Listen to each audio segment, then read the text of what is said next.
For today, we got for you guys the ultimate Fallout tier list, where in this list we will be listing all of the Fallout games from F tier to S tier, as well as to conclude the video, we will be listing the games from worst to best, so that by the end of this list we will know where every single game grades, as well as the rundown from the worst game to the best Fallout game.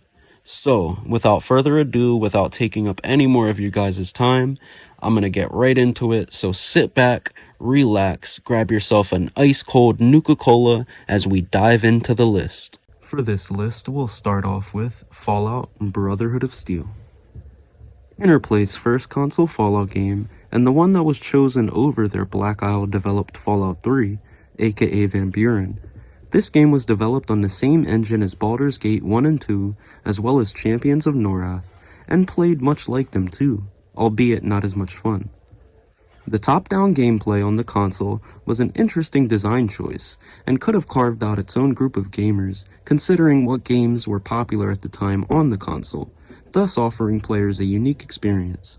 Sadly, the combat wasn't fun and very linear, the gameplay and progression was very linear, RPG elements were weak, and the story wasn't that good and unable to carry the game, landing Fallout Brotherhood of Steel in the F tier of our list. Up next, Fallout Tactics. The once non-canonical to now semi-canonical Fallout game that was the black sheep of the series alongside Brotherhood of Steel, Fallout Tactics is a misunderstood and a solid and fun game. Boasting a unique setting and interesting story goes along nicely with the unique and strategic squad-based combat system that makes this game a one-of-a-kind Fallout experience, and a fun one at that. Being able to choose different squad members like humans, ghouls, and deathclaws provided a lot of fun and customization, even though some were way better than others. Where the game struggles to deliver is in its linear progression, lack of exploration and role-playing scenarios, as well as repetitive missions. The game also only gives you one real choice at the end of the game. Overall, this is a fun game, really made for fans of squad-based combat and strategy games, landing it in the D tier of our list. Next up on our list, Fallout 4. The long-awaited next-gen Fallout sequel to Fallout 3, this title had a lot to prove, and not just for itself as a Fallout game, but for Bethesda as a whole. Releasing 5 years after New Vegas, and the bar being set higher, this game had to show why Fallout was in the right hands with Bethesda. Fallout 4 definitely delivered when it comes to the amount of additions we got in the form of a new perk and leveling system, a new crafting system, new camp building system, new VATS, and a new dialogue system to name some of the more notable ones. The game improved upon the looter-shooter experience and exploration with a sprawling and huge world to further emphasize this improvement. Combat was really fun, and the crafting system delivered many new customizations for your weapons and armor, while legendaries provided a much-needed excitement. Where the game really falls short, however, is in its story and its weaker RPG elements, and most importantly, the dialogue. The dialogue change to a more static answer resulted in a massive feeling of lack of consequence and hindered role-playing greatly. Overall, given all this game was supposed to be, it fell short, landing it in the C tier of our list. Up next, Fallout 76. If Fallout Tactics and Brotherhood of Steel are the black sheep of the Fallout series, then 76 is their gigantic, modern, and newer younger brother. Being the first online Fallout game, it naturally divided the fanbase and had lofty expectations set for itself by Bethesda that it inevitably fell way short of. Over time, however, the game has developed into a more expanded and developed game with more and more content and band-aids to cover up some of the game's bigger blemishes from its release. The game is fun and replayable, especially for fans of MMOs, and the addition of raids could be huge. However, the exclusion of NPCs, The story and repetitiveness really hurt the game and made it grow stale way too fast. The patched together stories, even the ones added in after release, don't quite deliver and ultimately leaves you feeling unsatisfied and wondering what's next. Of course, the game always has room to keep growing and improving, but the love it or hate it experience lands Fallout 76 in the C tier of our list. Up next, Fallout 2. The successor to Fallout 1 and the first Fallout tasked with really expanding upon the brilliant world that was established in Fallout 1, as well as making meaningful improvements to really push the game forward. Well, it's safe to say all this was accomplished. The game was longer, more polished, had more weapons and armor, and had a better UI.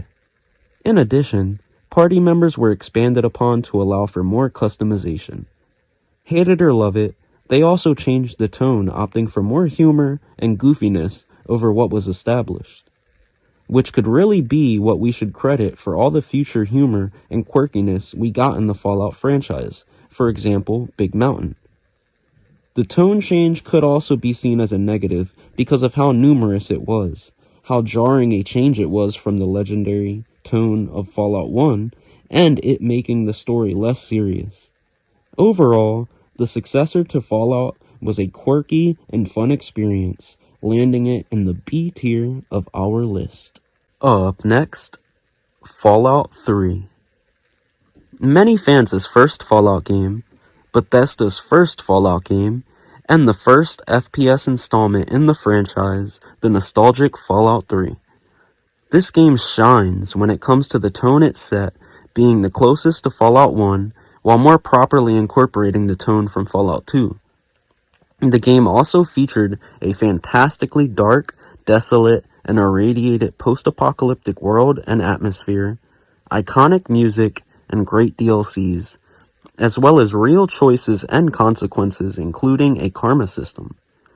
The game also delivered us tons of good characters, moral dilemmas, lore, and environmental storytelling that the franchise would become known for. Where the game falls short is in its base game main story. The big decision at the end of the base game main quest being rendered not as important because of the Broken Steel DLC and the subway systems being used as primary travel through Washington, D.C. Nevertheless, Fallout 3 is an iconic RPG and Fallout game, landing it in the A tier of our list. Next up, Fallout 1. The originator of the Fallout franchise, the title that showed really what this series could become, highlighted by peak RPG elements, a great story, impactful decisions with major consequence, and a deep, in-depth character building system that allowed for many unique builds. All packaged together in a game with a tone so dark and empty and desolate that it set the bar for how the tone of a Fallout game should be when it's at its best. Despite being an older turn-based game, the strategy required makes the experience enjoyable, engaging, and thought-provoking. However, the game is dated and clunky, the map is a bit small, and the game isn't as long. But given everything, the originator of Fallout lands in the A tier of our list. Last but not least, Fallout New Vegas. Obsidian Entertainment, which was started by a group of former Black Isle studio devs, were given permission to make a spin-off Fallout game, and the game they created became legendary. Fallout New Vegas is a great example why this Fallout franchise is a great franchise. Boasting a great story, peak RPG elements, in-depth character customization, improved weapon and armor crafting, and improved combat. Couple that with great characters, character building, lore, and environmental storytelling as well as DLCs, all into a unique setting, and you can see why it built the reputation it has. Where it's weak includes its map, specifically the voids of empty space, as well as the color palette of the world. The tone also won't resonate with everyone and is different than other Fallouts. But to conclude, New Vegas is the crown jewel of Fallout, no pun intended, and given it was rushed and made on a subpar engine, it could have even been greater. But as it's the cream of the crop of the Fallout franchise, it lands in the S tier of our list. But to wrap up this list with a nice big bow, I wanted to list the games from worst to first for even more clarity. And that list goes number 8, Brotherhood of Steel, number 7, Fallout Tactics, number 6, Fallout 4, number 5, Fallout 76, number 4, Fallout 2, number 3, Fallout 3, number 2, Fallout 1, and finally the best Fallout, number 1, Fallout New Vegas. But I hope you all enjoyed our tier list. As always, if you have anything to say, drop it down below and I will be getting back to all of you. And if it's not too much trouble, like the video and subscribe to the channel if you want to see more.